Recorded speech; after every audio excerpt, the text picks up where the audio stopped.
All right, Kevin, welcome back, everyone. Ben is off today. He's traveling with the Vikings, so he is really working. Yeah, Kevin's filling in, and we like to sometimes break into song on this show. Of course you guys So do. we're going to sing. Do you want to sing it with me? Okay. It goes like this. Love and marriage, love and marriage. They go together like a horse and carriage. Let I don't know the me rest. tell you, brother. Thank you.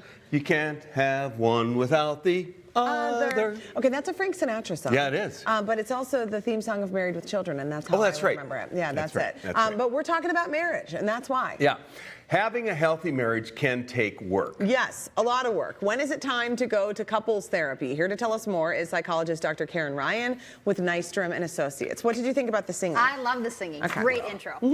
Great. You gotta throw yourself out there. Yeah. Can I ask you a question before we even go? Yeah. What is your definition of a healthy marriage? Oh my goodness, that is a great question. I think one where you feel connected, you feel supported, and you feel like you lift each other up. You make life easier, and you are a team. Okay, this is good stuff. Yeah. Great question. Okay, so we're going to dig into marriage therapy or couples counseling here today.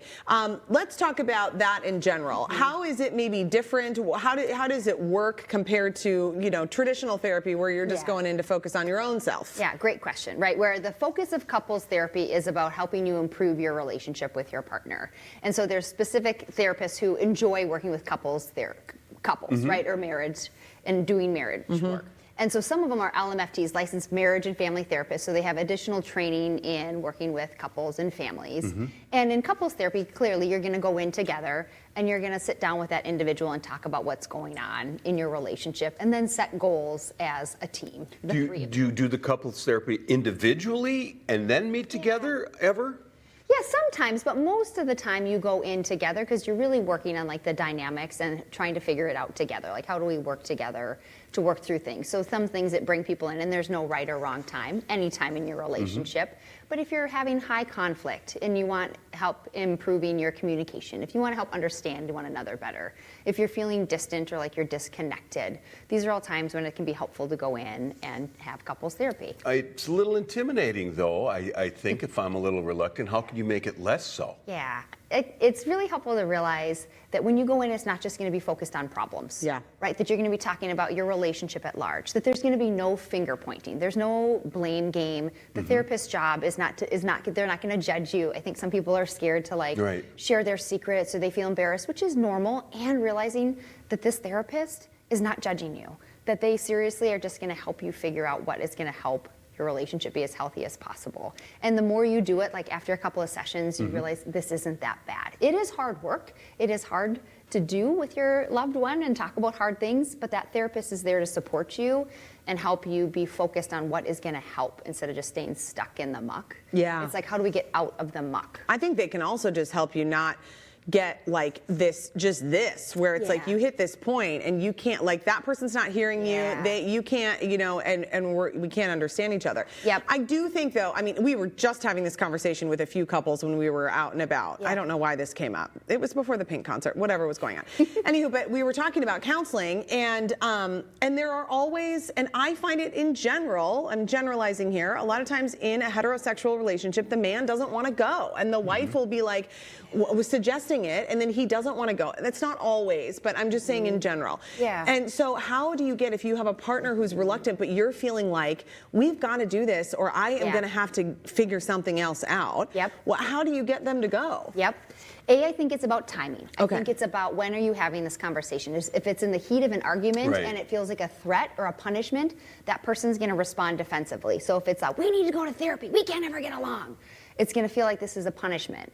Versus it's later on, it's another time, and it's a conversation about, here's what I'm hoping we're going to get out of therapy. So do some work ahead of time. What am I going to say to my partner to help them feel more ready to go? So I really think we could work on communication. I feel like sometimes we're both trying to communicate well, but we're not hearing each other well. I really want us to figure out how do we do this better. And so it's goal-oriented, and it's for like positive things. And then if you can take some accountability for stuff you want to work on, that's really going to help that other person, because this highlights, I'm not going to go in pointing the finger. Yeah. So it might be like, I recognize that I lose my patience a lot, and then I'm not able to like communicate well with you, or I yell and that disrupts the family. Like, I want to work on that. What is it about that dynamic, though, of being there with your spouse and working these things out, or just talking about it, that you carry then after your session is over, you carry home?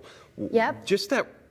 Just doing that together, you get something out of that. Yeah, exactly. Because in the here and now, what happens is you're practicing those skills. So like you're saying, when this happens, that therapist can say, okay, let's take a time out. Let's everybody take a deep breath, how kind of slow your body down. And then they'll say, but here's what I think you're hearing, but here's what I'm hearing her say. Yeah. And so then it's in the moment, those skills and those how to do it. And then there's intentional homework sometimes. So what are the two of you going to work on between now and the next session? So there is absolutely at times work kind of given to do between sessions. But it's sort of like what you practice, you get better at. Right. And so 100%. whatever you're practicing, you're getting better at. I'm interested in this too. There are different types of couples therapy. I didn't realize this. What kinds do you like? So there's different, I know, right? So there's the Gottman method, which is really well known, really well researched, which talks about like that there's 4 main like destructive patterns that we can get stuck into in therapy, and it helps you know an alternate way to do that, to build like a history, to build values together, to build positive connections. So that's Gottman's method, which is really research based. There's cognitive behavioral couples therapy, which is really highlights what are you thinking, and then how does that make you feel, and how does that make you behave, and then how is your partner perceiving that? Interesting. And so it's being aware of how I think about things, how I perceive things has a big impact on how I interact with my partner. And so checking those like mistaken beliefs together. There is emotion-focused therapy, couples therapy, which is another really well-researched one that highlights the need for attachment and bonding. And so it highlights when we come out with like anger or defensiveness or irritability, oftentimes under there's a more vulnerable like attachment need emotion. Yeah. And the focus is really helping you identify which that underlying emotion is to then help build that connection and bonding.